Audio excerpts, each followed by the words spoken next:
we provide you the platform to turn your dreams into reality. Give wings to your aspirations with KR Mangalam University.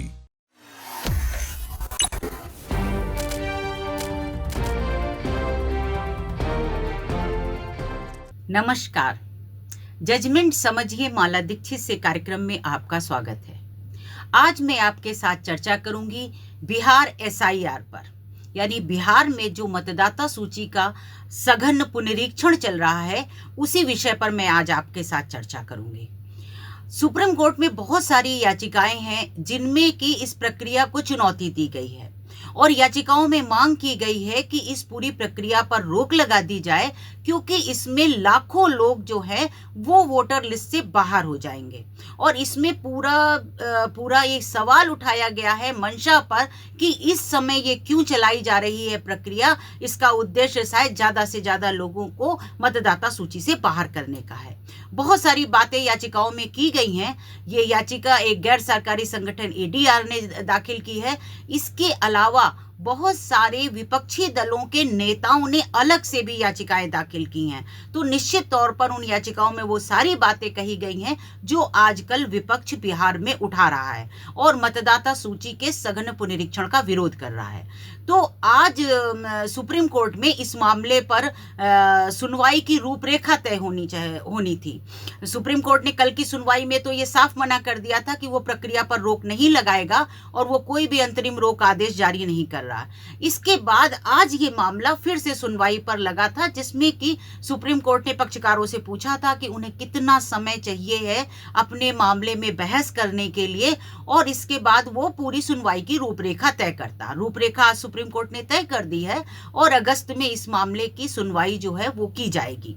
लेकिन इसके बाद भी जब आज सुनवाई हुई तो याचिकाकर्ताओं की ओर से वकीलों ने कहा कि जो चुनाव आयोग की रिलीज है, जो प्रेस रिलीज है, वो बताती है कि करीब 65 लाख लोग वोटर लिस्ट से बाहर हो जाएंगे। तो इतनी बड़ी संख्या में लोग वोटर लिस्ट से बाहर हो रहे हैं, ये बहुत बड़ी चिंता का विषय है। और उन्होंने जो कपिल सिब्बल साहब थे, गोपाल शंकर नारायण थे और भी बहुत से बड़े बड़े दिग्गज वकील खड़े थे जो दलीलें रख रहे थे और कह रहे थे कि इस तरीके से एक बड़ा वर्ग जो मतदाता का है वो बाहर हो जाएगा। और उनका ये भी कहना था सिब्बल साहब का कि हमें ये भी नहीं मालूम है, लोगों के नाम नहीं मालूम है कि कौन कौन जो है वो बाहर कर दिया जा रहा है जो काबिल नहीं है। तो जब ये सारी बातें हुई तो सुप्रीम कोर्ट ने आज एक इशारा दिया। सुप्रीम कोर्ट ने ये बता दिया कि कब वो इस मामले में दखल देगा। यानी दो चीजें आज सुप्रीम कोर्ट में साफ हुई। एक तो ये कि SIR की जो प्रक्रिया चल रही है वो फिलहाल चलती रहेगी। सुप्रीम कोर्ट ने उसमें अभी दखल देने से इनकार कर दिया है और चल रही प्रक्रिया में तय शेड्यूल के मुताबिक 1 अगस्त को ड्राफ्ट मतदाता सूची जो है वो प्रकाशित होगी, जो चुनाव आयोग प्रकाशित करेगा। और उसके बाद 1 महीने का समय होगा लोगों के पास जिनका नाम उस ड्राफ्ट सूची में नहीं है, वो अपनी आपत्तियां दर्ज करा सकते हैं, अपने कागज सबमिट कर सकते हैं कि भाई मेरा नाम इसमें क्यों नहीं है, जबकि मैं यहाँ का निवासी हूँ और ये चीजें पूरी करता हूँ। तो 1 महीने का समय आपत्तियां, दावे और अपना नाम शामिल कराने की प्रक्रिया के लिए रखा गया है। तो आज सुप्रीम कोर्ट ने एक बात साफ की। सुप्रीम कोर्ट ने कहा कि मैं यहाँ बैठा हूँ, यानी सुप्रीम कोर्ट ने कहा कि हम इस मामले की न्यायिक निगरानी कर रहे हैं, जुडिशियल मॉनिटरिंग हम कर रहे हैं इस मामले की, इसलिए याचिकाकर्ताओं को बहुत चिंतित होने की आवश्यकता नहीं है।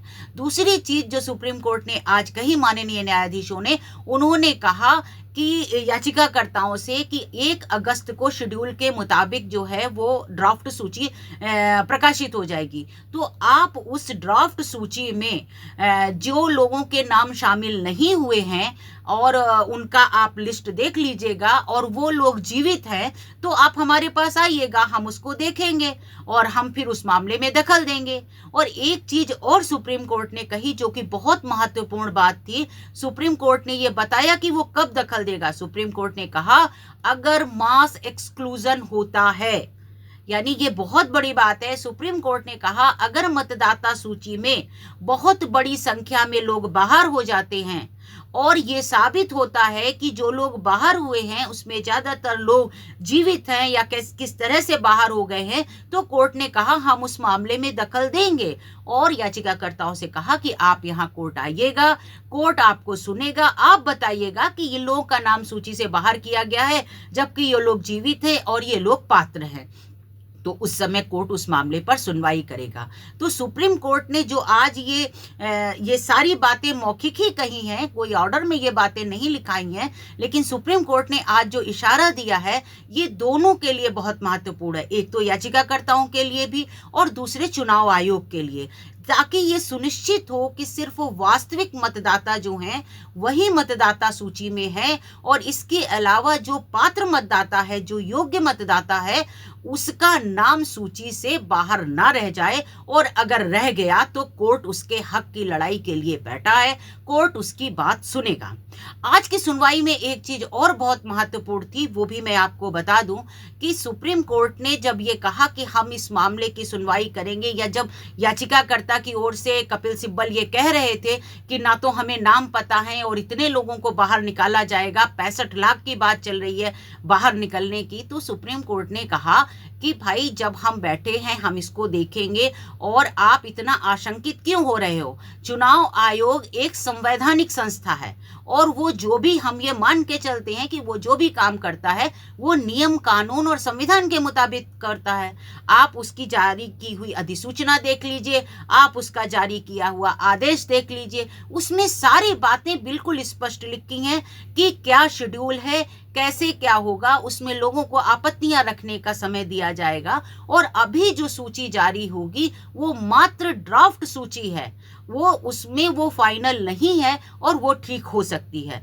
तो आज जो सुप्रीम कोर्ट ने याचिकाकर्ताओं को और आम जनता को ढाढ़स बंधाया है कि हम हैं, आपको चिंता करने की आवश्यकता नहीं है, उसमें सारी बातें बिल्कुल स्पष्ट लिखी हैं कि क्या शेड्यूल है, कैसे क्या होगा, उसमें लोगों को आपत्तियां रखने का समय दिया जाएगा। और अभी जो सूची जारी होगी वो मात्र ड्राफ्ट सूची है, वो उसमें वो फाइनल नहीं है और वो ठीक हो सकती है।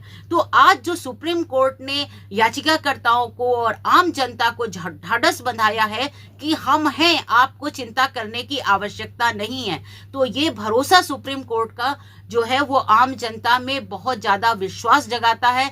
इसके साथ ही आज सुप्रीम कोर्ट ने बहुत बड़ा संदेश भी दिया है कि चुनाव आयोग एक संवैधानिक संस्था है और वो जो काम करेगा ये माना जाता है कि वो नियम कानूनों के हिसाब से करेगा, यानी कि चुनाव आयोग पर भी सुप्रीम कोर्ट ने पूरा भरोसा दिखाया है।